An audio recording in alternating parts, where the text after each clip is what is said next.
Kagulat World, 50 years, matapos ang laban ng lahat ng laban. Muhammad Ali versus Joe Frazier. Muling babalik ang alamat sa Smart Araneta Coliseum ngayong October 29. Si Manny Pacquiao mismo ang nagpresenta ng ideya kay President Bongbong Marcos sa Malacanang at agad itong sinuportahan ng Pangulo. Hindi lang iyon, personal pang manood si PBBM ng event na tentatively haharapin ni Melvin Jerusalem para depensahan ang kanyang WBC mini flyweight crown. Kwento pa ng Pangulo, bata pa raw siya nang makita niyang mag-training si Ali sa Folk Arts Theater bago ang Thrilla noong 1975. At siya pa ang naging sparring partner ni The Greatest sa harap ng international press. Nagbigay din si Pacquiao ng signed gloves at WBC belt kay Marcos bilang simbolo ng pagsasama ng gobyerno at sports icons para buhayin muli ang golden era ng Philippine sports. Dagdag hype pa rito, kakagaling lang ni Pacquiao sa kanyang ring comeback noong Hulyo kontra Mario Barrios na nagtapos sa isang controversial na majority draw. Ngayon, hindi lang ito laban para sa boxing history, ito'y laban para sa legacy ng Pilipinas sa global stage. Ang tanong, sa pagbabalik ng Thrilla in Manila 50 years later, sino kaya ang bagong tatatak sa kasaysayan ng boxing? Eksaktong 50 taon matapos ang tinaguriang Thrilla in Manila. Noong 1975, muling mabubuhay ang alamat.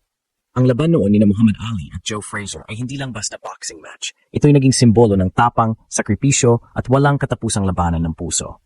At ngayong 2025, muling itatala ng Pilipinas ang kasaysayan sa pagbabalik ng Thrilla in Manila 2 na itinataguyod mismo ng pambansang kamao na si Manny Pacquiao.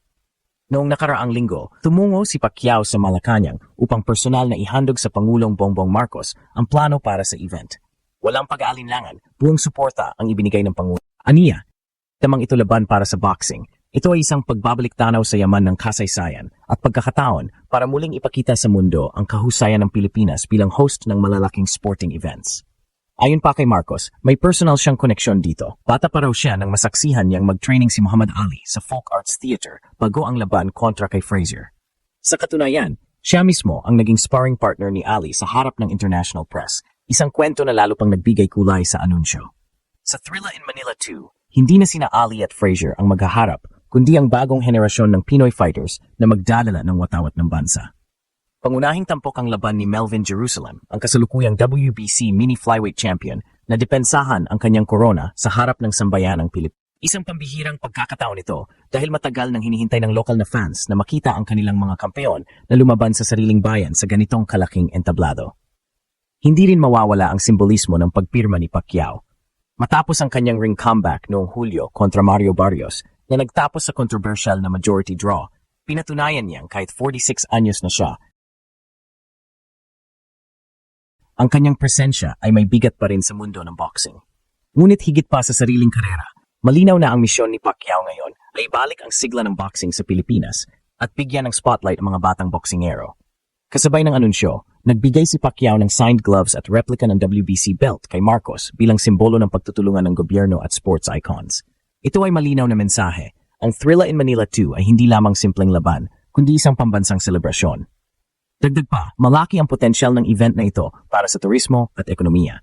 Inaasahan ang dagsa ng mga dayuhan, boxing historians at fans mula sa iba't ibang sulok ng mundo. Ang Smart Araneta Coliseum na saksi mismo sa unang Thrilla ay muling magiging sentro ng pandaigdigang atensyon. Sa lahat ng ito, isang tanong ang bumabalot.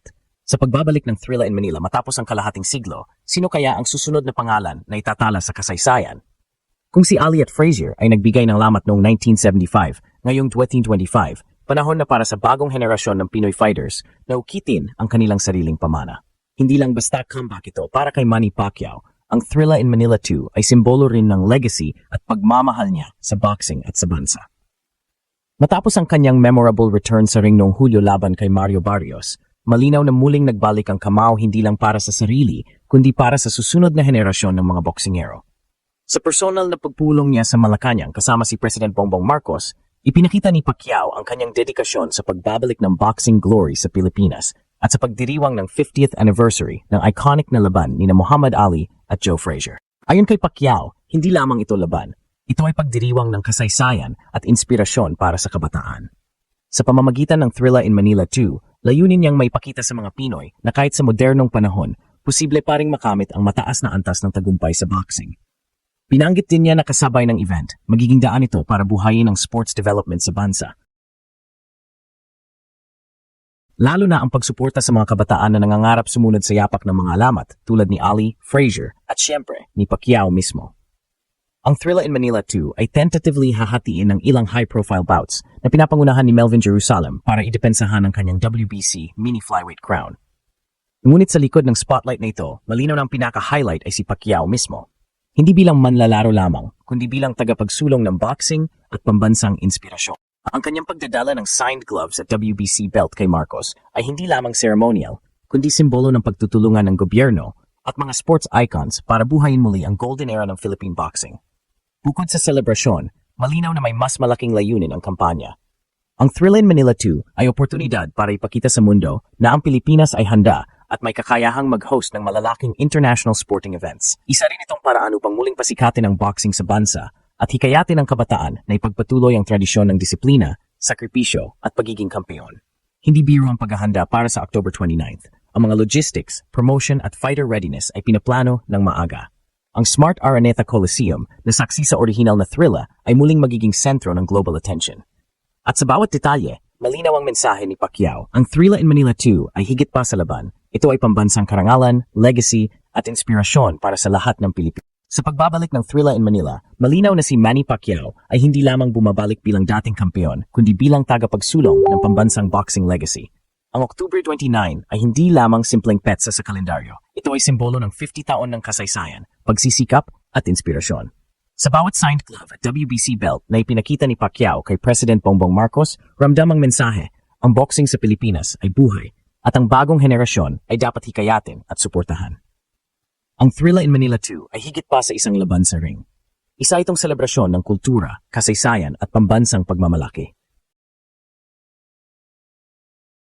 Ang tentatibong headline fight na magtatampok kay Melvin Jerusalem para idepensahan ang kanyang korona ay magbibigay daan para sa mga lokal na atleta na ipakita ang kanilang galing sa entablado ng international spotlight. Ngunit sa likod ng promosyon at hype, ang tunay na bituin ay ang mensahe ni Pacquiao, dedikasyon, sakripisyo at inspirasyon. Hindi rin mawawala ang epekto nito sa kabataan. Ang event ay magsisilbing panimula para sa bagong henerasyon ng Pinoy athletes na nangangarap maging kampeon sa parehong antas ng kasikatan at kahusayan. Sa bawat kalaw sa ring, sa bawat jab at hook, ipinapakita ni Pacquiao kung paano pagsamahin ang puso, disiplina at determinasyon. Sa wakas, ang Thrilla in Manila 2 ay hindi lamang laban. Ito ay legacy ng nakaraan, inspirasyon sa kasalukuyan at pangarap para sa hinaharap. Para sa mga Pilipino, ito ay paalala na sa bawat laban sa buhay at sa sport, may puwang para sa tapang, puso at pambansang karangalan. Ang October 29 ay magiging gabi ng alaala, galak at inspirasyon. Gabi kung saan muling mabubuhay ang alamat at ang mga bagong bayani ng Philippine boxing ay magsisimulang sumikat.